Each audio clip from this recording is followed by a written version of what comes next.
हल्ला करणाऱ्या आरोपीला ठाण्यातून अटक करण्यात आली आहे। ठाण्याच्या कासार वाडवली भागातून हल्लेखोराला अटक केली आहे। विजय दास असं अटक केलेल्या आरोपीचं नाव आहे। तर आरोपी पश्चिम बंगालच्या नदिया जिल्ह्यातील असल्याची माहिती देखील समोर आली आहे। 2 दिवसांच्या शोध मोहिमेनंतर पोलिसांनी आरोपीला अखेर बेड्या ठोकल्यात। मुंबई पोलिसांच्या गुन्हे शाखा आणि वांद्रे पोलिसांनी ही संयुक्त कारवाई केली आहे।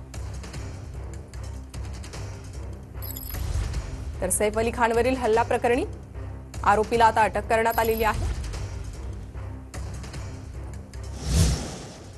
तर सैफच्या हल्लेखोराला ठाण्याच्या कासार वाडवलीतून अटक करण्यात आलेली आहे। लेबर कॅम्पमधील जंगलात आरोपी लपून बसला होता। अंगावर गवत पांघरून आरोपी लपून बसला होता अशी ही माहिती समोर येते आहे। 200 पोलिसांच्या पथकानं सापळा रचत आरोपीला अटक केली आहे। अधिक अपडेट आपण घेणार आहोत आमचे प्रतिनिधी हिरा यांच्याकडून। हिरा, काय अधिक माहिती येते पोलिसांच्या या कारवाई संदर्भात?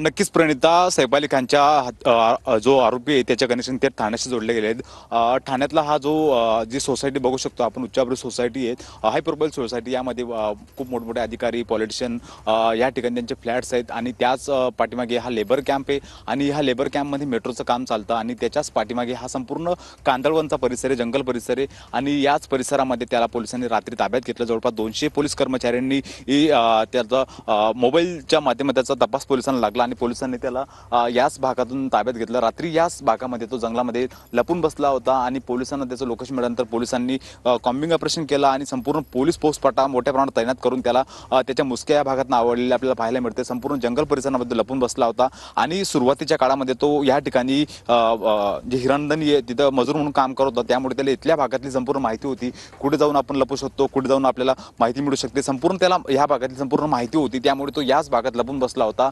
मात्र त्याच्या मोबाईलचं जे टावर असल्यामुळे तो पोलिसांच्या हाती लागल्याचं आपल्याला पाहायला मिळतंय। संपूर्ण या संपूर्ण जंगल परिसरामध्ये तो या रात्री इथं लपून बसल्याचा होता आणि मोबाईलच्या माध्यमातून त्याला पोलिसांनी त्याच्या मुसक्या आपल्याला आवडल्याचं पाहायला मिळतंय। ह्या संपूर्ण जे गवत बिवत आहे त्यांनी अंता कापून ठेवलं होतं, अंगावरती कापून घेतल्याचं आपल्याला पाहायला मिळतंय। त्यासोबतच त्याच्या काही वस्तू सुद्धा आपल्याला इथं पाहायला मिळतात, विळा असेल किंवा रुमाल असेल या ठिकाणी आपल्याला पाहायला मिळतंय आणि ह्या संपूर्ण हाय प्रोफाईल एरियाचे आता कनेक्शन असल्यामुळे मोठ्या याला चर्चा आलेली आहे, कारण की जो हिरानंदानी ही खूप मोठी हाय प्रोफाईल सोसायटी आणि त्याच्याच बाजूला हा लेबर कॅम्प आहे आणि त्याच परिसरातून त्याला रात्री पोलिसांनी ताब्यात घेतलंय। प्रणिता, नक्कीच हिरा, धन्यवाद या सविस्तर माहितीसाठी।